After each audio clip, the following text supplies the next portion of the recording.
Well, hello again, everybody. It's time for episode 227 of the 3 Point Podcast. We're presented to you by Memorial Healthcare, home of the First Class Now Community Wellness Center. They have a pool, workout equipment, track, a whole lot more, including the Big Salad Cafe. Speaking of Memorial, coming up August 16th will be the grand opening celebration with ribbon cutting, refreshments, and tours. Also, Memorial welcomes Dr. Pega Akbari to the Durand office and Dr. Kevin Johnston to the Corunna branch. Also, we are presented by our friends at Skymint Cannabis, Michigan's leader in the industry. Many locations throughout Michigan. In fact, our family reunion was up at Black Lake last weekend, and I know the Gaylord store was right on the way for campfire gummies, and there's nothing like it, man. It was right at the exit at Gaylord. I mean, the convenience. If you're an up north traveler, check out one of the Skymint locations, including Gaylord. It's funny seeing Ted. I wouldn't surprise me if you were on some gummies this weekend. when we're at the the campfire and the whole family's around, Ted kind of becomes a mute basically. So there might have been some rumors that you might have had some gummies in the blood. Wait a minute, Ted becomes a mute? That's the last thing I would expect. I would expect Ted would be just jabbering everyone's ears off. Well, let's paint the picture. I mean, there's a couple family members that are even more boisterous than I am, and it's pretty tough to get a word in edgewise. So I just sit back, take a listen, watch the fireworks, and just mellow out a little bit. It's fun. So I looked at the list of stores that they have. Skymint has stores all over the state. They have one up in Gaylord, though, huh? Right at the exit. I mean, it's awesome. Incredible. A brand new store up there. And like I said, if you're going camping or going up north, I mean, it's a great place to stop to pick up supplies without a doubt. And by the way, we do have some big news that we shared on our social media just maybe a couple hours ago. But this is for the Corunna store only starting out. Anybody that goes in there and gives the coupon code 3.20, that's the number 3.20, go to the Corunna store, 20% off Skymint products. I mean, that's incredible right there out of the get-go. First time shoppers is what it's geared for right now. But again, that coupon code 3.20. And I know some of our listeners are really anxiously looking forward to stopping into the Corunna store there. Yeah, I already shared with some of my friends who still live back in town, and they're pretty excited to put that to use. 20% off. I mean, it's like a good excuse to try a couple things, you know? Mm-hmm.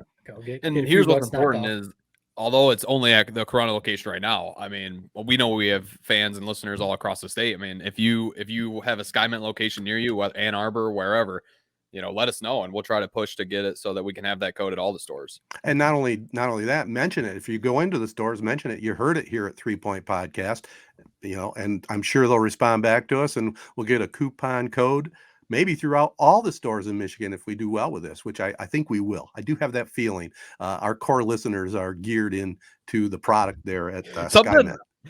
How many of our listeners do you think make it a tradition or maybe indulge in a gummy or whatever before listening to our three mouth blabber off? I mean, it probably makes it a lot more enjoyable listening to our nonsense. Maybe that's going to become a thing. We've kind of unofficially, we kind of swap our hats around and show off our lids a little bit. Maybe that's going to become an unofficial thing for our listeners. Yeah. Have a couple gummies before you turn the pod on. Maybe more enjoyable. Maybe that's the term, or maybe a more correct term would be more tolerable, I think. Right. But we want to thank them for being a corporate sponsor along with Memorial Healthcare. Also, our other local partners, which include AZEE Printing Solutions, Crow Real Estate and Auction, Nelson House Funeral Homes, Rivals Taphouse and Grille, Success Group Mortgage and Servicing, the Wash of Owasso, and the ALS Association of Michigan.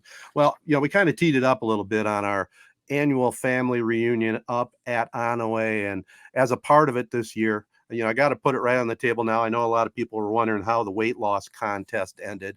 Just to kind of set the stage, and Matt, first of all, welcome back. Jared and I trudged on last week without you, but it's good to have you back. But Jared and I did talk about it a little bit, and unfortunately I think he called it because he said maybe a few more pounds might have won it for me, and that's what it came down to.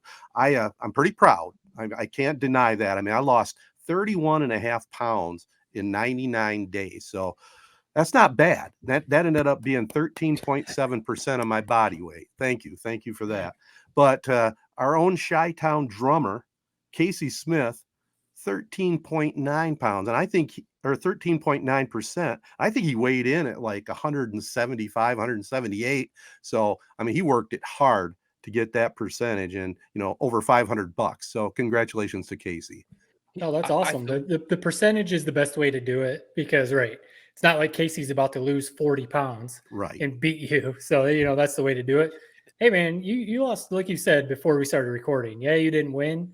You lost 30 pounds in 90 days. That's a hell of an accomplishment right there. And I bet you feel better, and all that kind of stuff. So, no, that's really cool. And I will go back to you real quick, Ted, but I think we're burying the lead a little bit. I mean, Matt was very sick. Yes. To the point where I turned on the camcorder we talked before. He literally looks like he lost like 25 pounds. He's looking great. So you got to feel a little bit like kind of cucked from your whole weight loss thing when Matt shows up in 1 week and basically dropped 20 pounds. Except well, Ted, he Ted suffered. I was going to say, Matt, you suffered, and I I could have used that sickness the last 3 days. Right. Yeah, that's what I said. If you want to shed those last few pounds, go get food poisoning where you can't eat or sleep or anything for 3 days, and you'll be good to go. It's not fun, though. What you got to, I mean, I asked this question to you at the time, but I think we got to ask it for our listeners. I mean, you had that, weekend from hell, basically, as you described it, where you were fasting yourself, getting your 10,000 steps in. Mm-hmm. Was there any point where you deviated from that, where if you hadn't, maybe had that cheeseburger or had that bag of chips, you could have won this challenge? Not the last weekend. I mean, I'm sure, Jared, that in the 99 days, there were, a couple different times where I veered off course a little bit, because the way I looked at it is you still got to live, and if you have like one cheat day every couple weeks, so be it. So it cost me the grand total, but I still, for the most part, stuck to my regiment. See, the big key now is going to be, can I keep doing it? Because I got to keep the weight off. That's number one. And what was funny is, Matt, as soon as this challenge was over, you look over at Ted, he's got a big old, like 5 pound bag of popcorn and like s'mores and hot dogs and chips.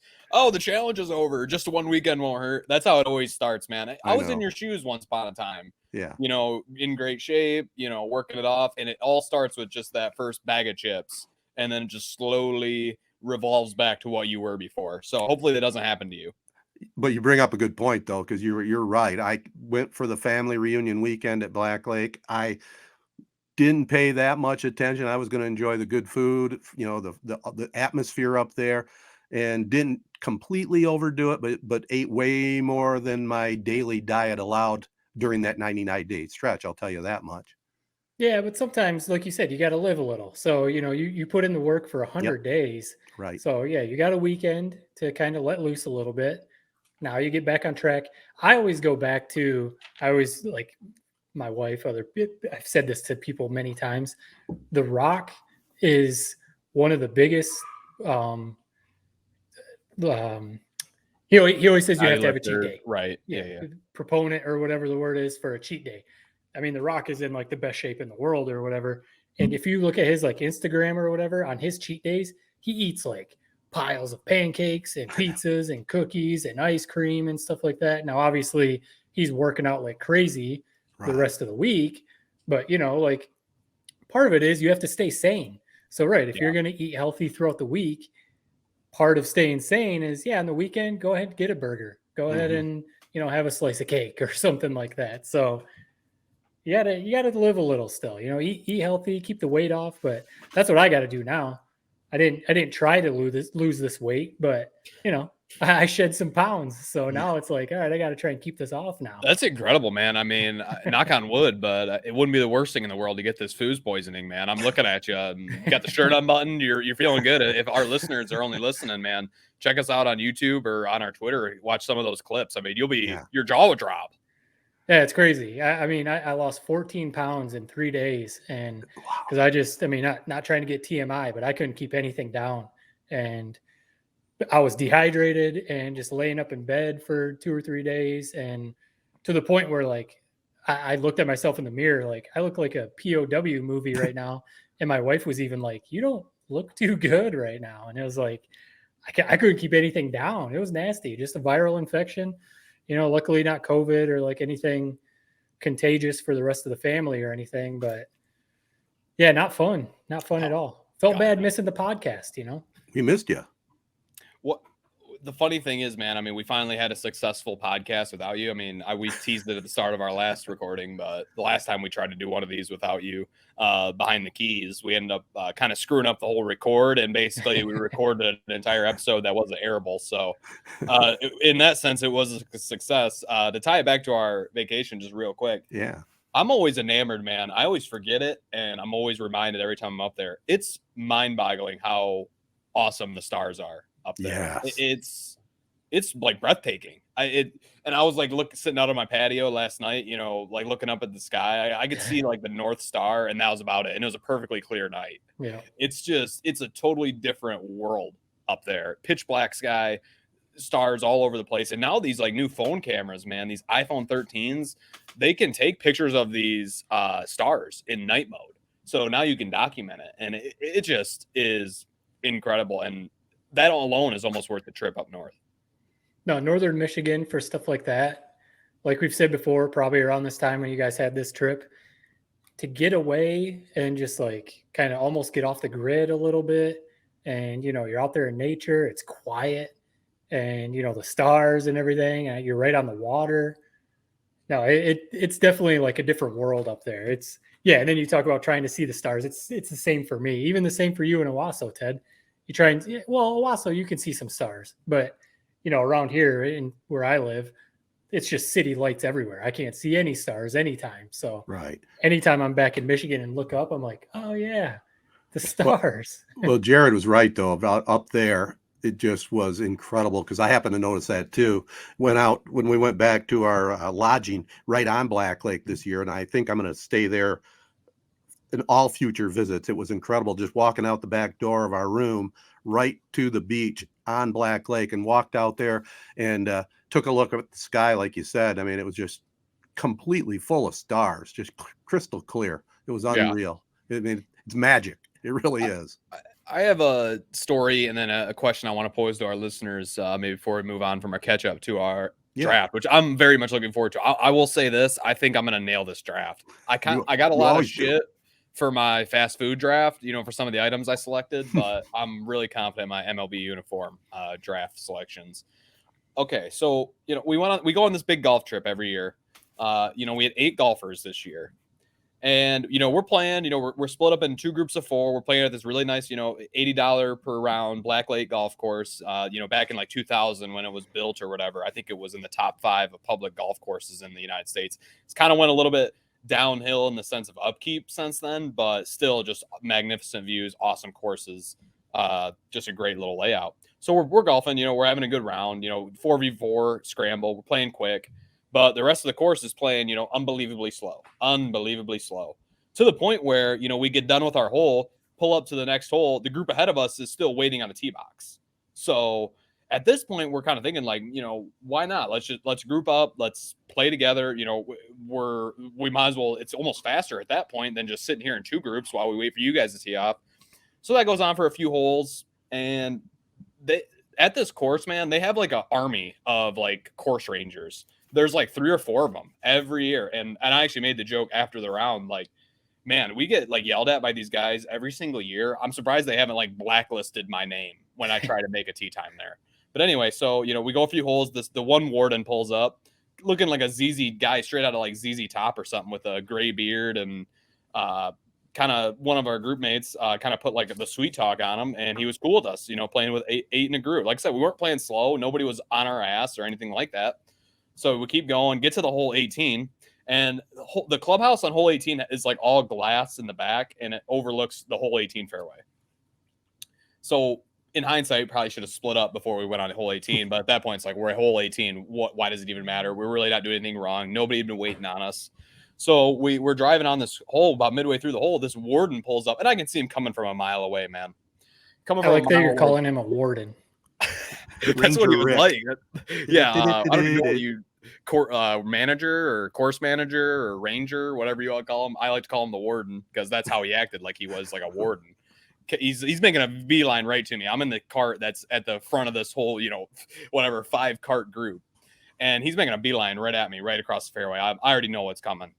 Comes up to me, he's like, "What the hell are you guys doing? 5 carts from the fairway. We can see you guys from the clubhouse. We're getting our asses reamed. People are calling us. My boss is calling us. We're getting our asses reamed." I literally I look at him and he's like, "What?" He goes like, "What were you thinking?" or something like that. And so I go, "Well, we were waiting on the group ahead of us. We're not playing any slower. We're not playing any faster than we would have been. Nobody's waiting on us. What exactly is the big deal?" I get it if we were causing a logjam on this course or something, 100%. I get it. But the way he came and the way he talked to me, and when I said that we were waiting on this group, he just totally ignored it and then just acted like I didn't even say that, like I had no reasoning behind anything, and just basically was bitching us out, saying we had to split up. So mid hole 18 fairway, we had to split up. My group had to finish out the hole, and then the next group behind us had to then finish out the hole, which probably in return did cause a logjam. Yeah. So my question is, and my uncle is actually the one kind of laying this out, and I thought the same thing before as well. If we had our 2 allotted tee times, right, for a group of 8 or for 2 groups of 4, and we just, for whatever reason, we decided we want to pair up in a group of 8, and we were still playing at, the right pace of play. And, and they have the little pace of play monitors on your little golf carts at this course. So we were in the, with 15 minutes fast or whatever pace of play. If we're still following course pace of play, why does it matter how we group up as long as we stay within our 2 time slots? I do not understand that. I mean, I know John Strine is one of our listeners. He's a big golf guy. Maybe he can give me, a reasoning behind this. Why in God's green earth is that a problem to these courses? It'd be an encyclopedia of an explanation if he gave it to you. But I bet the biggest thing is golf etiquette. Etiquette, 100%. I bet you that's really it. Because like you said, you're within the pace of play. You're not holding anyone else up. You're sticking to the rules of, you're not driving your carts all over the greens or, doing anything like that. So really, right. Why does it matter? Golf etiquette. That's all. It's a gentleman's game. You got to follow those rules. That's why I hate golf, man. Yeah. It's seriously, I mean, what it's not like this course is Augusta, there was maybe 9 groups out of this course, was not back to back on all these groups, man. Maybe a total of 5 people in this clubhouse. I mean, this course is in the middle of BFE, man. It's not like they have some rep to uphold or something. So I don't know. It just, the whole thing rubbed me the wrong way. The fact that guy, for one, if it was a problem with you, do your damn job and figure out about that. We were doing this for 7 holes. Right. So maybe you should have nipped this in the bud at hole 12, not when we're walking off the course. Already, the damage is already, or whatever the damage was, is already done. It's just, I'll be back at that course next year because I do love that course. But it's every summer I'm reminded of why I hate golf and why I also love it at the same time. I hate the people that are involved with it, but I love the sport. Now, let me ask you a couple questions, Jared. You had 2 foursomes. That's cool. And then you obviously grouped up the last few holes with all 8 of you. Did you have any stakes on the line at all as far as the teams? Was there money on the line? I mean, there was money, but I'll be honest. When that warden came up and was saying this, I literally said to my playing partner, well, let's just call it a day, man. What's even the point of finishing this goddamn hole? This is so stupid that he's having us split up right now. That I literally said that. And I think we ended up tying, so the money didn't even end up coming into play. But it just was that asinine that I was at that point. I literally had the ball already picked up, ready to go. If my group would have went with me, I would have called it a day. That kind of led into what I was going to say, because I remember you guys talking about it, and it still kind of baffled me that you settled the round of golf with a tie. I'm surprised you didn't have some sort of playoff to get a winner. We had a bullseye on our back heading into that clubhouse, man. So believe me when I said, as soon as we were done with that round, I sped around to my car, unloaded my clubs, and sat in the parking lot the rest of the day until the second group was done. I was not going to go parading around that clubhouse and that concourse, knowing that we basically, quote unquote, caused these guys to get their asses reamed. Fair enough. That is definitely one of the biggest frustrations with golf, especially for casual golfers. When you go out there and you have to just sit and wait all the time, that's just not fun. If you're a weekend hacker, but you're getting to play consistently, it's fun. Mm-hmm. But if you're sitting at the tee box for 20 minutes, getting bored, getting all tight and stiff, and then you got to go swing, then you got to sit at your ball in the fairway. That's no fun. So yeah, they got to figure something out. Your pitcher might be behind the bar right now. up at that, up in that clubhouse. You might have a Banned. mug shot Yeah, up like there. mug shot. Like I said, I would probably do that if I was them, man. I feel like they have a new bitch at us every single year. But who knows? Judging by these Rangers and their little army led by the warden, wouldn't surprise me if they're bitching at everybody on that course. Yeah, it's funny you bring that up too, because I have noticed the last couple of years there has been a significant drop off of the crowd. Really, I mean, it didn't seem overly crowded. I mean, the clubhouse, it's just a beautiful clubhouse with a great restaurant setup, and they have one girl works behind the bar, and they have a cook, and that's basically it. I mean, they got a great setup. If they used to have like Friday night fish fries. They used to have Sunday breakfast buffets. That's all gone. I'm sure it started with COVID, but it's a shame to see that. And I'm sure it's the same way, in the clubhouse and in the people that run the place. It's too bad. Now, one last question for you. When you guys had your 8 players together, was there anybody at all behind you?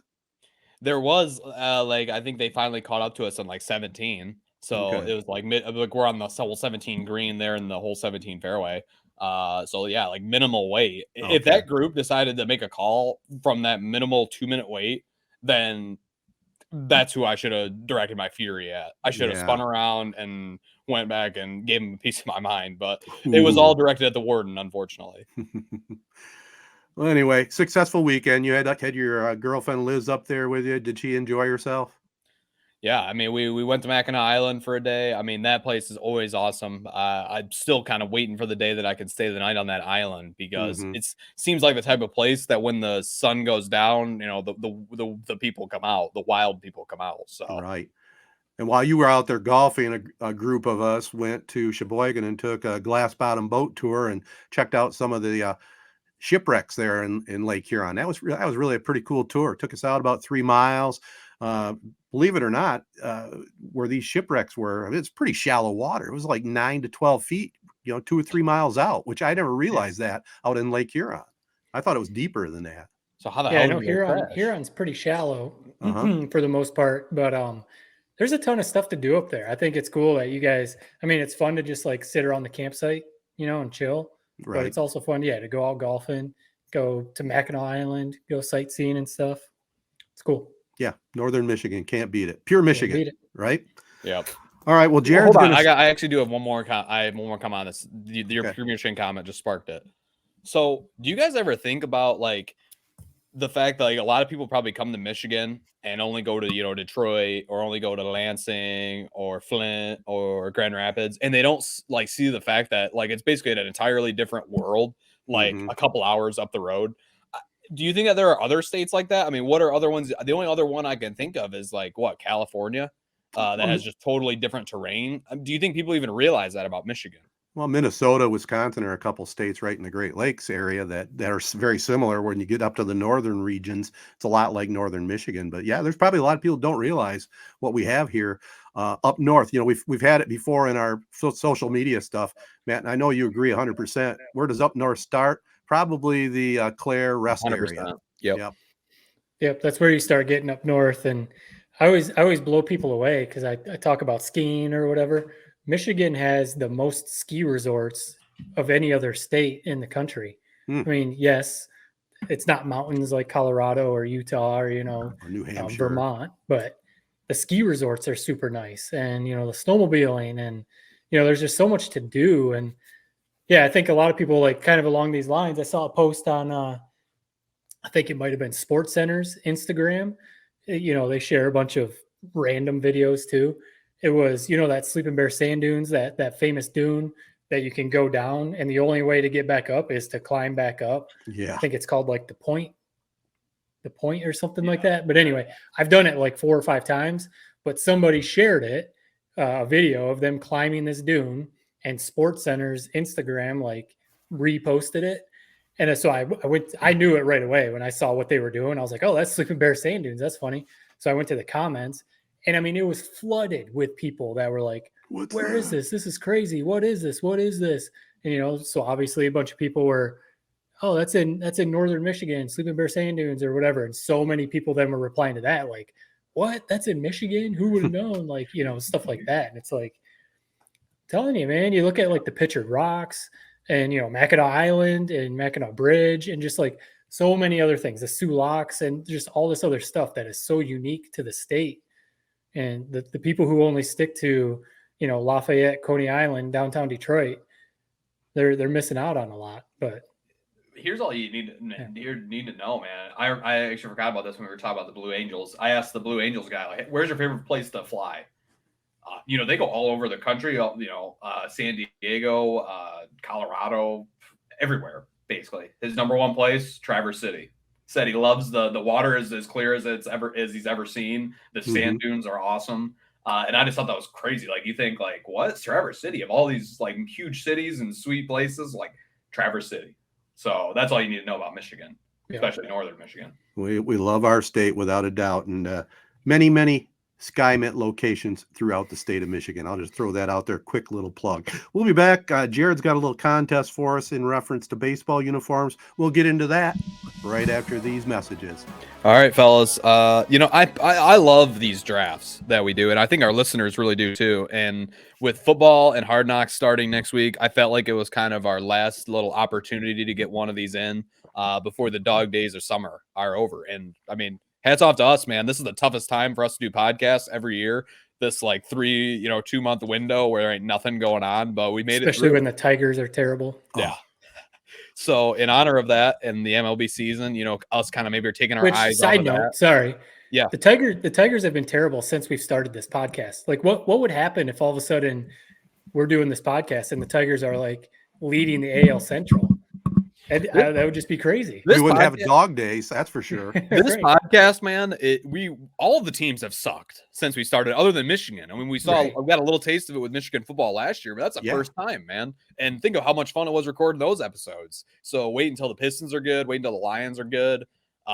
Tigers, I mean, man, we made it through the tough parts of this season. Now we gotta, reap our bounty or whatever. Yeah. All right, but anyway, the draft, today's topic is MLB uniforms. This goes from the hat all the way down to the cleats. Full uniform. We each get our top 3, and then at the end of the draft, we can throw out some honorable mentions. I say I'll just pick the order. I'll go last just because I kind of have the topic. We'll do a snake draft. Matt can go first. Ted, you're the middleman today. Okay. And I think we just roll with it. A few kind of rules. You can't pick the same jersey as somebody else. That goes without saying. And if we require you to kind of name like a specific year or like time frame or era, that's an important distinction as well. So, all right, with that, Matt, floor is yours. Very easy. The number one pick is the Detroit Tigers home uniform. The Detroit Tigers white home uniform might be the cleanest uniform in all of sports, not just baseball. Just nice, clean white with the subtle pinstripe, the Old English D, and the hat with the white Old English D. It is just the cleanest, coolest look in baseball. I hope they never touch their home uniform. Do whatever you want with the away ones, have fun with those. But that home uniform for the Tigers, number one, easily. The easy number one pick. That's a good pick. I mean, a bit predictable. I if Ted was number one, I think he's taking it number one. No, believe it or not, I still have my number one. I'll tell you about it. No, the hat is maybe the best part of it all. The home uniforms are just incredible. They're classic. The all whites, you can't beat it. The like you said, the Tigers road uniforms, I could go without. If they switched from those tomorrow, I would be applauding it. Yeah. I don't like them. They're kind of almost like a cheap ripoff of the home uniforms, just gray and not as cool. But yeah, I can't argue with that pick. Great selection. Yeah, my number one pick is I think it's the classiest uniforms, maybe in all sports, the St. Louis Cardinals with the baseball bat across the front, the 2 Cardinals on up each top of each bat, and then the Cardinal logo on the hat, the red hat. I think the white uniforms are the bomb. Which one are you picking? Yeah, I'm going to go with the whites. I like the blue a lot too, but I was going to say not the powder blue. No, I'm going to go. I'll be honest, man. You kind of botched that pick. You didn't even pick the best uniform of that franchise. Yeah, the powder blue ones are definitely better. Nah, I mean, the whites are nice. The whites are nice. The logo is great, but everything you described about that, what you liked about the uniform is also on the powder blue edition. So I just feel like it was a bit of a botched selection. Yeah. There is something so classic about the baseball bat with the 2 Cardinals on it. It's awesome. Yes. I don't know what it is. It is so cool. Agreed. It's a good pick. I mean, this is the steal of the draft. don't overthink it, guys. The best uniform in all of sports, it's the home Yankee uniform. It's basic, it's maybe overplayed, but when you really get down to the brass tacks, and if you had to pick a uniform, it is that home Yankee jersey. It's more particularly, it's Derek Jeter, number 2, Jordan cleats. Young Derek Jeter, like in his early 20s, fresh out of college. That's how I like to imagine this uniform. The captain, it's classic.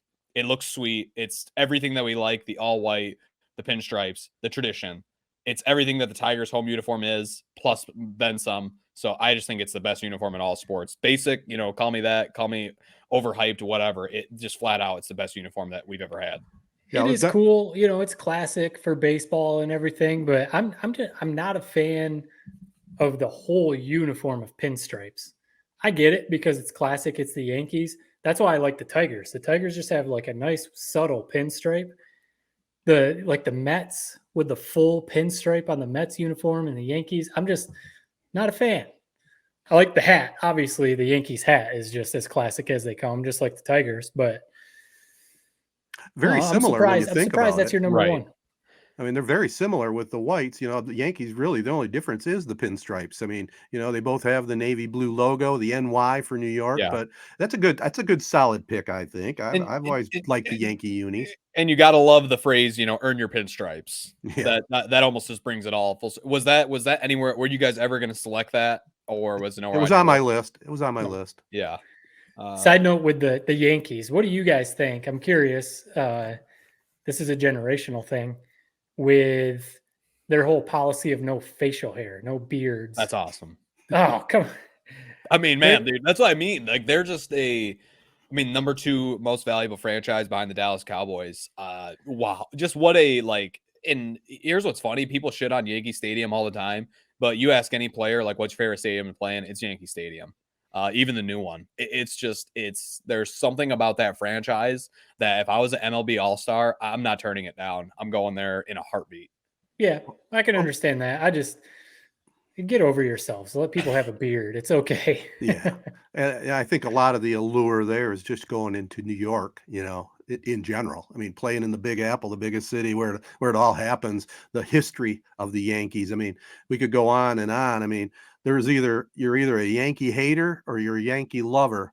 And I've always loved the Yankees. I mean, I just don't know how you couldn't, just a dynasty, everything that's gone on in the history of baseball. My number 2, I'm not going to lie, it would have been the St. Louis Cardinals, powder blue, but infringing a little too much on Ted's pick. I'll give that up. I'll let it go into the ether. You have to. My number 2, very similar though. It's the Kansas City Royals, light blue, dark blue uniforms, George Brett era. They're still awesome nowadays. I picture Whit Merrifield, even though he just got traded to the Blue Jays, even though he doesn't have his vaccine, which is a whole nother funny kind of crazy side story that we don't need to get into. He can't play in those games until something happens there. So, but those uniforms, man, I had a hat, my favorite hat for the longest time, blue brim, light blue top, the Kansas City crown logo, just a classic uniform. And really no other way to put it. They're the original powder blues, not the Cardinals. So you just can't go wrong with that colorway. You're talking the solid powder blue yep, jerseys and pants, right? Yep. Yeah, that's another one that was on my list for sure. That was a good look at the George Brett era there for sure.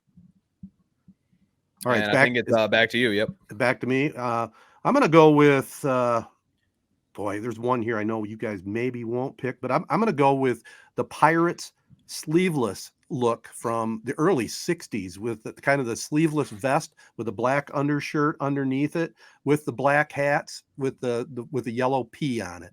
That was just a crisp, clean, classic look back in the day. I could go with the pillbox hat Pirates, but I like the original Bill Mazeroski running around the bases, waving his hat, the game-winning home run against the Yankees, winning the 1960 World Series against the hated Yankees. Yankees outscored the Pirates in that World Series. Shit, I want to say by about 15 runs overall, but the Pirates won the 4 games.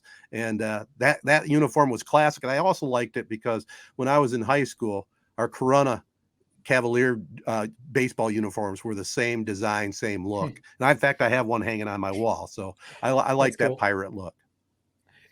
I've never understood the sleeveless jerseys, to be honest. They look like the Diamondbacks had some sweet ones. Yep. I think Ken Griffey Jr. at one point of his career was rocking a jersey like the that. Cincinnati Reds brought those back, and those are huge. Yeah, I like them. It just doesn't make sense because you end up wearing the T-shirt underneath it anyway. So it's kind of like you might as well just have the sleeves on the jersey. It's kind of a dapper look, though. It's kind of like the cool. vest, right? You know? Yeah, I don't hate it. It's something different. I don't think they were bad by any means. But the Pittsburgh Pirate hat, I mean, that's up there with the Tigers. That's up there with the Yankees hat. It's awesome. That just the P on the black lid. That's another hat that I have. Like, that's a hat that, along with the Detroit Bad Boys hats, are hats that like I keep replenishing the same exact hat over and over again as they get old, as they get worn, as I lose them. That's a hat that's always in the rotation. Is the all black Pittsburgh Pirate P hat. That's a cool one. Yeah, the sleeveless uniforms, when the Reds busted those out in like the mid 90s, every high school started wearing those uniforms. It was we never did at Corona, but yeah, it was cool. Every high school had the sleeveless uniforms because of Ken Griffey Jr. and the Cincinnati Reds. But yeah, the Pirates, that hat is cool. And what adds to it is that ballpark, man. Go downtown Pittsburgh and watch a game there. Can't go wrong. So my next two, because I get back to back. Yep. Doesn't really matter which order I go in, but I'll go first. It's like the 1960s era, the Houston Astros. Yeah, the crazy like orange sherbet, like all the crazy colors going side to side. Those things are slick. Those are really cool. It just like when you see those, it makes you think of like 1960s baseball. I mean, it just takes you back to that era. And I just think those are just, they're almost like, Ted, you got the Pistons hat on. They're almost like so ugly. They're super cool, kind of like the teal Pistons uniform. Right. So, which is a whole other topic. But that Houston Astros would be my number 2 pick. Those are incredible. I remember they have like the jersey number on the leg, which was maybe I'd knock it a point or two for that. But no, those are incredible. That was probably number 4 on my list. This is a funny side story that's almost not related, but also related. I remember my older brother's team in youth baseball. They were called the Astros, and I don't know if their like sponsor had a little bit extra money in his pockets or what, but they had the actual like Astro Star logo on their hats. And I mean, you guys remember it, Matt, probably more your generation than Ted's. You just got the typical like black stock hat was like what your youth team wore. So I just remember thinking like that was so awesome that they actually had like a logo on their hat. And that's my small little tie to the Astros. Ours was always and I think I actually still have a couple, the just huge foam front. And then you would get like the decorating with stitching on the top or town tub, on the top. And, you had to wear the hat like this. Because, they had to be able to see your face. And those hats, those were the most uncomfortable hats ever. But yeah, that's cool. If you could get a logo on your hat, dude, that's huge. Oh yeah, you were kings. So my last pick, heading back down. Yeah, I think I'm gonna go with this one. I was going back and forth, but I really like the hat of this one specifically. The like 80s, early 90s Oakland A's. Think of Ricky Henderson and early Mark McGwire, Jose Canseco, the just green with the yellow pinstripes on the sleeves. And then that hat is, again, it's almost like so ugly. The green and yellow, it's so cool though. The green lid with the yellow bill and then the A is just so cool. When I see that green Oakland A's uniform, it just makes me think of like late 80s, early 90s baseball. Dudes just all roided up. Mark McGwire just mashing the ball. Ricky Henderson running all over the place. Those green Oakland A's uniforms are pretty cool. The A's were one of the first teams to have a variety of different variations of their uniforms. I really liked their yellow shirts with the white pants, then the green hats with the yellow A's on it. I mean, they had so many different combinations that they could rock out there. And they also, were the first team in baseball to go with the white shoes. I mean, they had that A's team in the 70s with Joe Rudy and Reggie Jackson and Vita Blue. I mean, they were quite a bunch, man. They had a nice streak there of about 4 or 5 years where they were ruling baseball in a lot of different ways. And that was a fun team to watch. They were dressed up accordingly. Yeah, the Oakland A's, their gear, it sucks that they don't have much of a loyal fan base and that their franchise never shells out any cash because Right. their branding and their colors and their jerseys are maybe the best that there's ever been. Yeah, I don't know. Like when you think of the green and yellow, you wouldn't think it would go together. But for the A's, it just works. It's really cool. It does. My last pick, I had a couple, man. It's a tough choice between my last two that I was going to go with, but I'm going to go again with tradition. I'll save the other one for honorable mention, but I'm going to go with in honor of Vin Scully passing away. We'll mix that right in there right now. The all-time greatest baseball broadcaster, I think, bar none. Everybody knows. I even tweeted it that Ernie Harwell's my guy. He's the voice of my voicemail. But Vin Scully, the voice of baseball for the Dodgers from 1950 until I think 2016 is when he finally hung up the microphone. But the Dodgers white homes with the blue script Dodgers across the front with the red number. I mean, and that hat with LA, yeah. It's just class all the way. Right there with the blue Yankees. Hat with the white LA. Yeah. It's so cool. That is such a cool hat.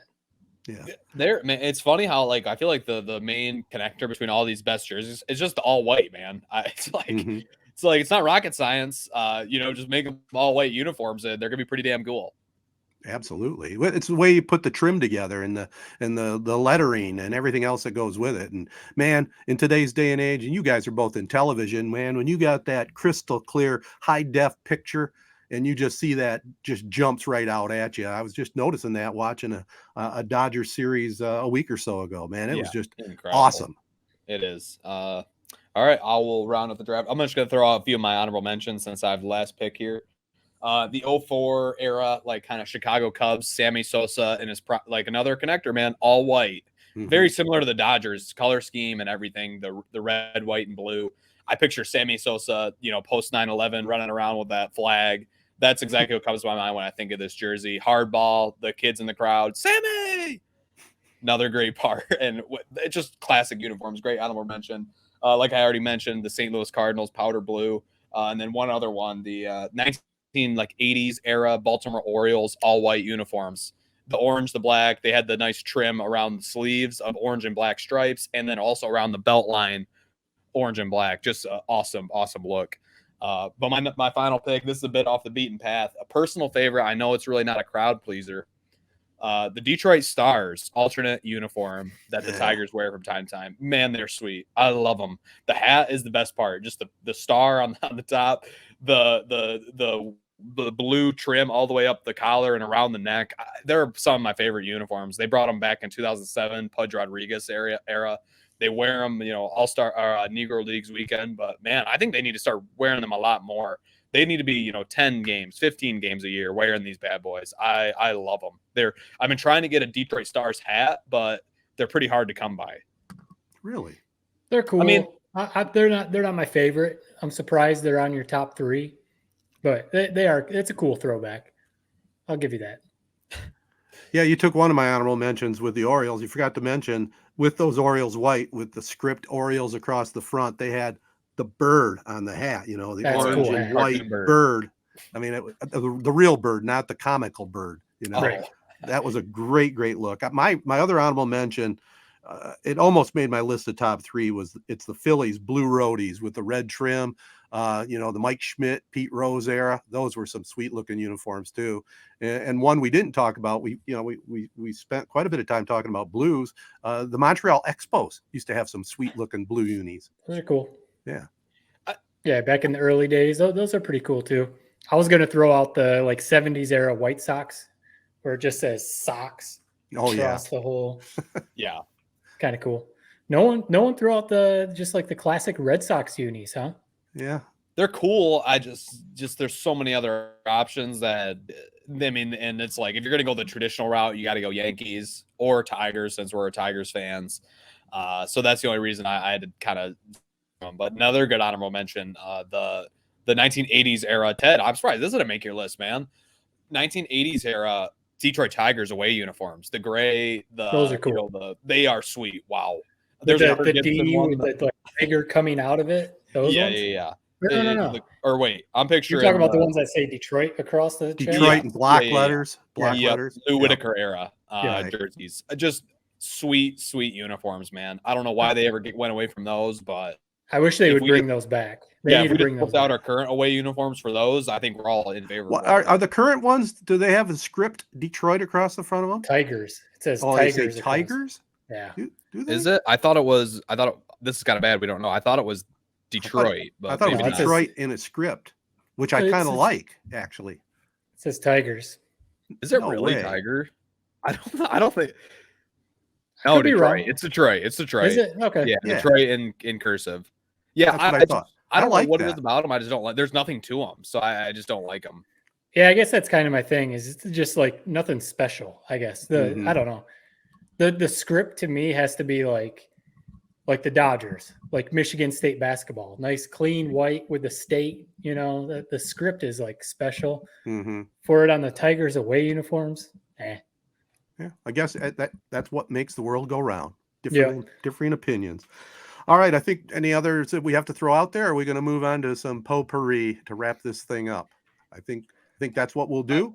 You got another comment? I mean, I could throw out honorable mentions for days.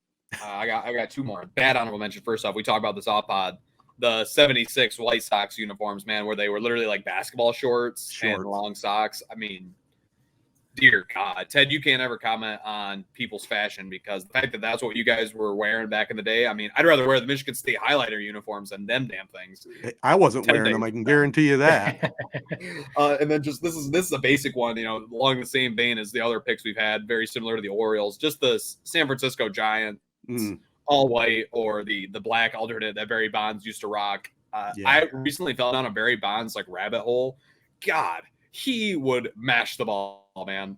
And I forgot how sweet his legendary record-setting home run was, where he just bombs it, and then as soon as it leaves the bat, he just puts both his arms in the air and just holds it. I mean, what an awesome player he was.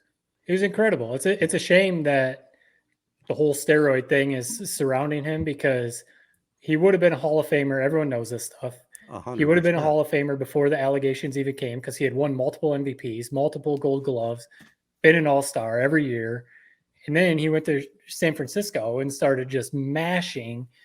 And my thing is like, there's got to be guys in the Hall of Fame that use steroids. 100%. Bonds was never actually, he never had a positive test. I think we're all pretty sure that he was doing something, but, never had a positive test or anything. And besides that, he's still one of the greatest players ever. It's kind of like the whole Pete Rose argument and stuff. You can't ignore this guy as a place in baseball history, because he's one of the best players ever. And really, you could make an argument that he's the best player ever. But you could. Didn't he have one of the greatest swings of all time? I mean, short, compact, boom. Since what I loved about his highlights is just a compilation of a million of his home runs. He just would hit it right into the McCovey Cove or whatever it is, right over the right field. That was it was just a cheat code. They talk about Lou Whitaker hitting into the short porch in Tiger Stadium. Imagine Barry Bonds, who could already bomb it all over the yard, knowing just that he's got that short right field wall to hit too. It's the craziest story that everyone again knows about. He got intentionally walked with the bases loaded one time. Yep. Bases were loaded, and the opposing manager was like, I don't want this dude to hit a grand slam. I'm just going to walk him. Unbelievable. Legend. Yeah, he was a legend for sure. Well, hopefully he'll get in the Hall of Fame one of these days. And I know Hall of Fame business, Skymint Cannabis, they're Michigan's leader in the industry. I tell you what, we're glad they're a part of this podcast. It's grown right here in Michigan with many locations, including Detroit, Ann Arbor, Grand Rapids, Corunna, of course. Don't forget to use the coupon code 3.20 if you're a first-time shopper at the Corunna store. Use that code and get 20% off. If you're over 21, stop into any of their stores.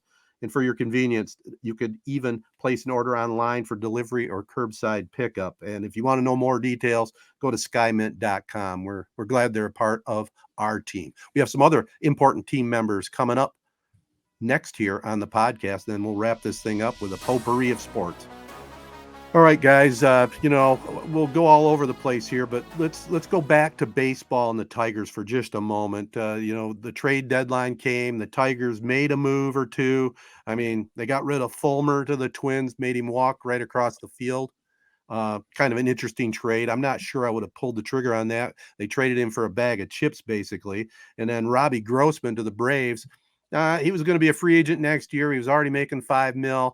That one didn't bother me at all. The Fulmer trade, okay, I would rather see him stay, but it kind of goes to show you that teams weren't knocking on their door to get some of their players. Maybe overrated a little bit by Detroit Tiger fans.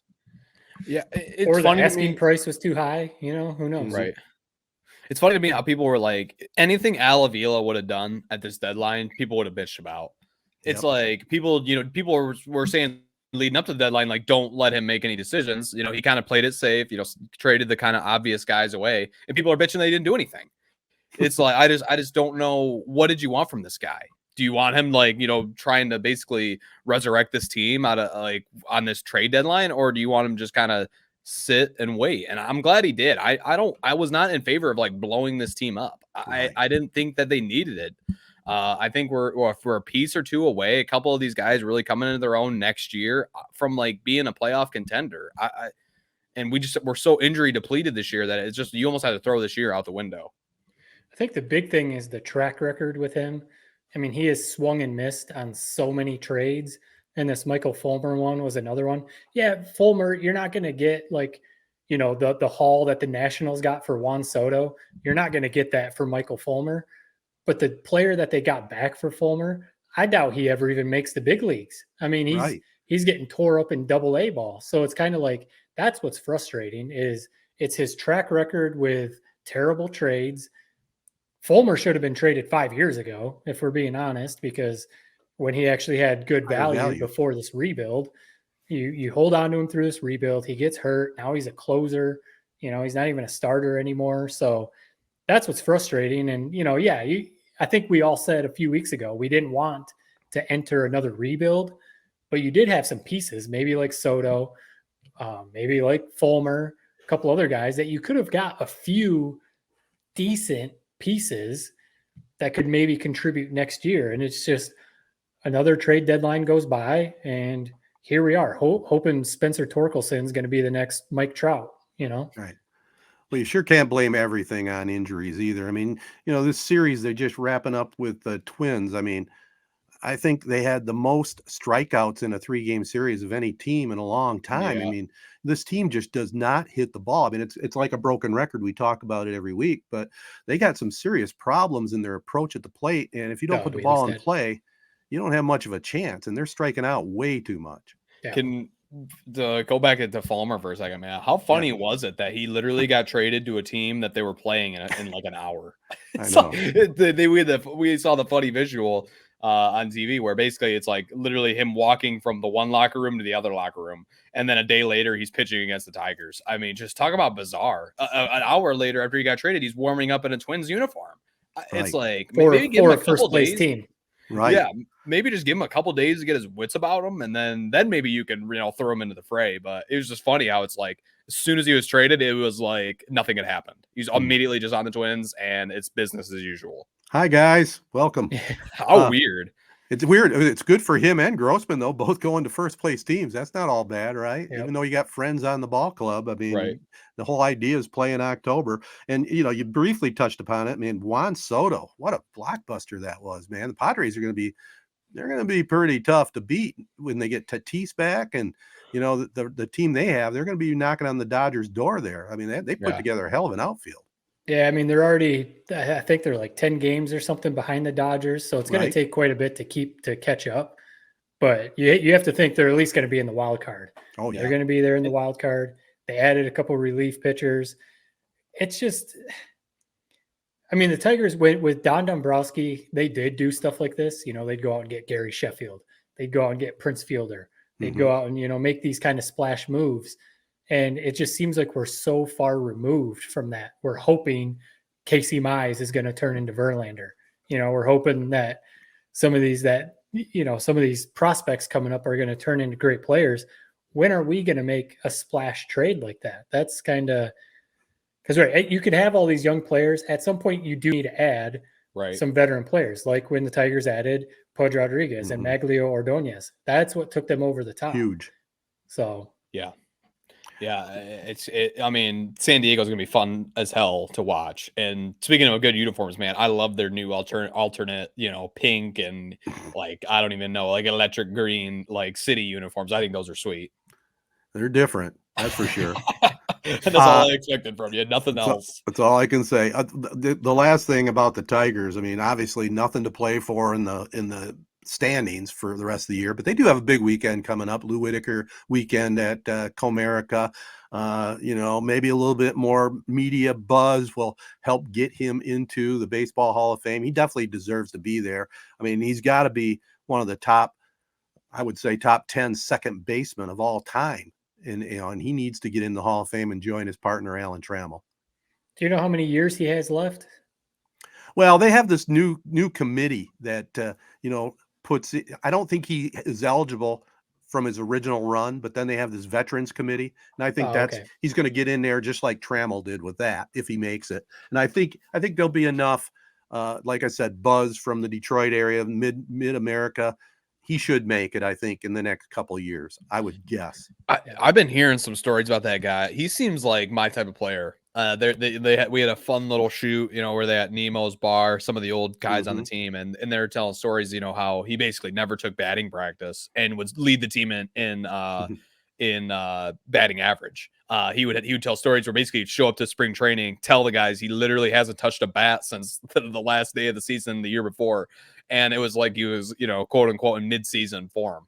And he just had some flair to him, the throw, the making some electric plays at second base, hitting home runs. I mean, what more could you want from a leadoff man? Oh, he was a great player. He was an absolutely great player, deserves to be in the Hall of Fame. I had a little bone to pick with him, though. He's one of the only couple players back in the era when I was going to Tiger Stadium and gathering interviews, he completely blew me off. I mean, I went up and talked to him and said, "Hey, Lou, do you got time for a short little interview?" Never even acknowledged that I was talking to him. He didn't even say, "Nah, I don't have time." He didn't say a word to me. The other one that did that was Carlton Fisk. There was two jerks that I've had to deal with, at least. Maybe he was having a bad day, but like I said, he belongs in the Hall of Fame without a doubt. Man, you must not have liked him for a while, I'm guessing, after that. Nope, you're right. Yeah, you could act all cordial now, but it probably still burns you a little bit. It burned me then, I will say. I mean, again, I understand if you don't have time, just say so. Don't just ignore me. That must have been the most awkward exchange that you probably ever had. Because you probably repeated it as if he didn't hear you or something, and he just ignored you again. It was pretty earth shattering to the old young sportscaster, man. Just not even acknowledging me. Am I bad breath or what was the deal? How far away was he from you when this went down? Oh, I walked right up to him at the batting cage. He was just sitting there and he wasn't doing anything. All he had to do, like I said, I would have been completely fine with it if you just said, "Hey, man, I don't have time. I got to worry about the game." Whatever. I'm stuck on this. Was there other guys around, or was it just you and him? It's funnier if there's other guys around to see this happen. Either your dad was there or my buddy Chris. I had a witness, but I don't remember if there was other ball players around. Wow, it was a different time. No hard feelings, Lou. You deserve to be in the Hall of Fame. Also, guys, potpourri time. We've talked about the greatest players in the NBA. Michael Jordan, LeBron James, Kobe Bryant, but Bill Russell, the all-time winningest basketball player, and he just passed away at 88. He was absolutely spectacular player in that era, and he was a trailblazer in the civil rights movement. First Black head coach in any major sport. He was a player coach for the Celtics. I think he won a couple of titles as player coach. I mean, it's pretty amazing. Isn't the championship trophy named after Bill Russell as well in the NBA? The MVP trophy is. Yeah. So he was one of a kind. I think that's definitely the way to say it. He's the winningest player ever. People rank their best players 1 through 10 or whatever, but he's definitely the winningest. And that always blows my mind, the player coach thing. People say that about LeBron, that he's like basically a player coach, but can you imagine nowadays like an official player coach? It would just be crazy. Oh, no doubt. Yeah, would not work as well as it did back in those days. No. I mean, yeah, he's just an activist, just a legend, really. Always was around at NBA All-Star weekends my entire life, so he's always been kind of in the NBA's limelight. Just a legend in every sense of the word. Yeah, and I remember, I am old enough. I remember some epic battles between him and Wilt Chamberlain back in the days. I mean, they were the two premier centers, in the NBA. I mean, there were some other decent ones, Willis Reed and Bob Lanier in his time. Obviously, Kareem when he came into the league. But in the '60s, it was Russell against Chamberlain, and Russell had a little better team than Wilt did. Wilt could hold his own, but Russell's teams always seemed to win, and that's what it's all about for sure. Guys, before we wrap up this podcast, we kind of teed it up a little bit. We got Hard Knocks coming up next week, baby. Hard Knocks. We start really getting into the football season. Already getting some buzz out there about Dan Campbell and some of his quotes, some of his speeches. It's going to be fantastic. I don't know what kind of vibe you're getting, Jared, being down there in Detroit in the media, but is this a big thing? Oh, it is. I mean, it's like a lot of my coworkers, a lot of other like kind of freelance media people, man, they're all flocking to Hard Knocks this week. Yeah, it's a big event, man, in terms of both the media side and just in TV. And it's weird to think that, we rarely ever have national TV games as Lions fans. We have Thanksgiving. That's about it every year. So it's going to be weird to think that everyone will be watching this show. All the podcasts you listen to are going to be talking about this team. I'm excited just for that side of it, man. And Dan Campbell is going to steal the show. There's going to be some players, probably like Jamal Williams, maybe even Aiden Hutchinson, who knows? Some other players that are going to be stars, I guess, of the show. It's going to be all Dan Campbell with those speeches, with him doing up downs with the team, taping his wrists, and, who knows what else he does. I mean, it's going to be, honestly, like, I think the people who are like actual like football fans, maybe they don't have like a favorite team or something. I honestly think this might make a bunch of people Lions fans this year. They might watch them, and I bet you there's going to be a lot about the franchise, how down they've been, the city, turning the franchise around, turning the city around, winning for the people of Detroit, all of that kind of stuff. And I bet a lot of people are going to watch it and be like, I'm rooting for the Lions this year, man. I want Dan Campbell to succeed. And I can't wait. Well, it starts Tuesday, August 9th on HBO and HBO Max, 10 to 11. Now, this is usually something we talk about in our production meeting, guys. Are we going to do our instant vids? Or are we going to do like maybe a 10-minute get together just to recap the episode? I think it's instant vids, man. I mean, that's okay. Get them out quick. That's what people love from us. They always do well. And just instant reaction right after it. Sounds good. So in the extended conversation on the pod later that week. Is this going to be okay, Ted? You're gonna... I was going to say, I got to stay up to 11 o'clock on Tuesdays, but I'll do it for the team, guys. No worries. Let's see. Anything else? I think that covers pretty much everything. I did want to mention that, I don't want to bring it down here, but good buddy of mine, about my buddy Chris passing away of ALS. Another good friend, Darren Fry, just recently passed away of ALS. His funeral is today, 62 years old. How strange is this? Two players off one of my City League basketball teams in the 80s. Two players die of ALS here in Michigan. And per capita, the state of Michigan is number one in the country for ALS cases. So there's something going on. I don't know if it's pesticides, something in the water, but it is weird. And rest in peace, Darren, and condolences to the family. And this is to you, Matt. Jeremy Rogers, formerly the Morris athletic director and basketball coach, also my neighbor. He's battling stage 4 cancer. And your sister, Christine, put up a GoFundMe called Rogers Army.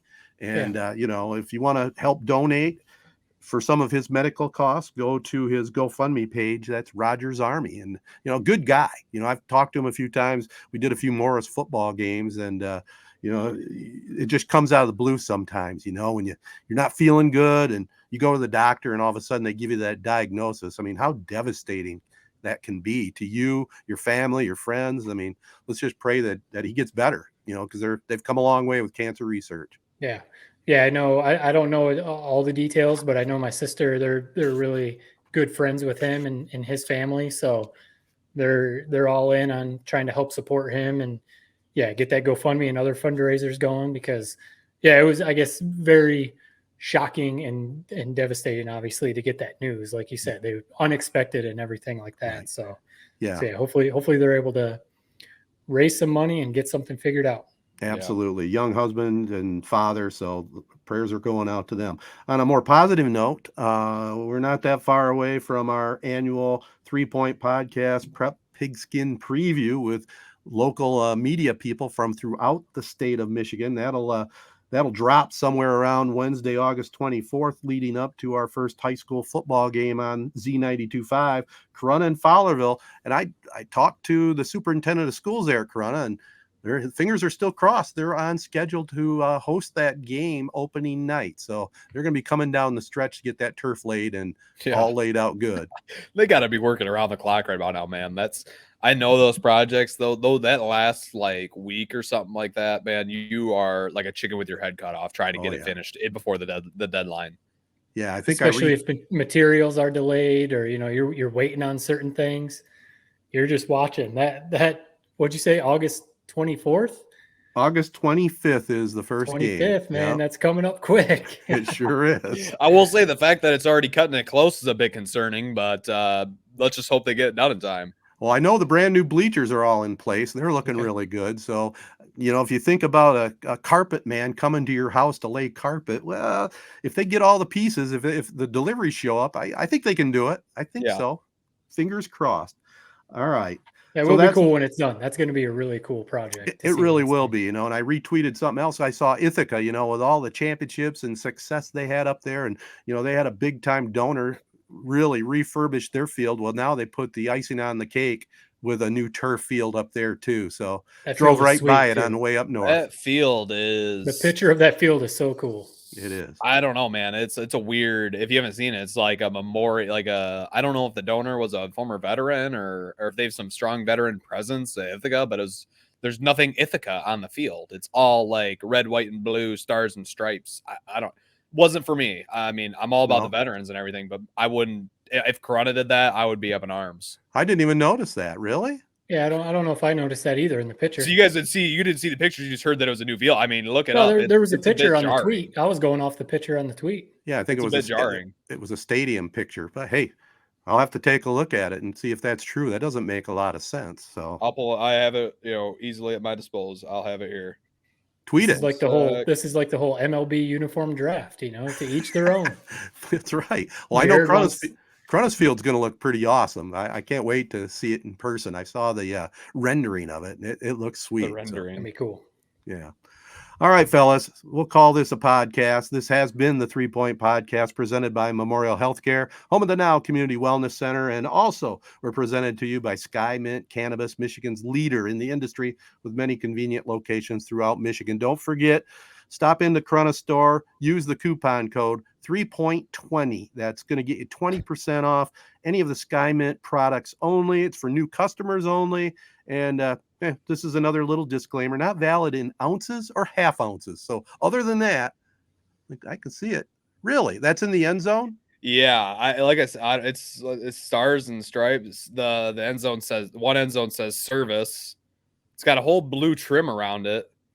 And the other end zone says service as well. And looks like there's about 50 different American flags on this turf field. I'm okay with it. Salute. Hey, I mean, I'm not gonna complain about turf field, but it's just like a little bit jarring. I mean, who knows? Yeah, well, look at it up close and in person.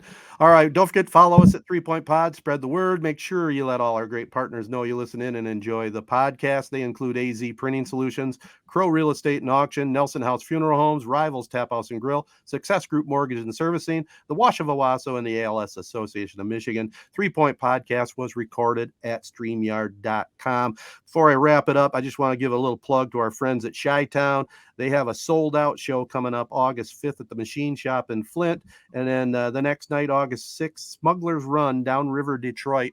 That's at Wyandotte. Get a chance to go out and see the boys. Until next week, so long, everybody. Thanks for listening. Peace and love. Peace and love.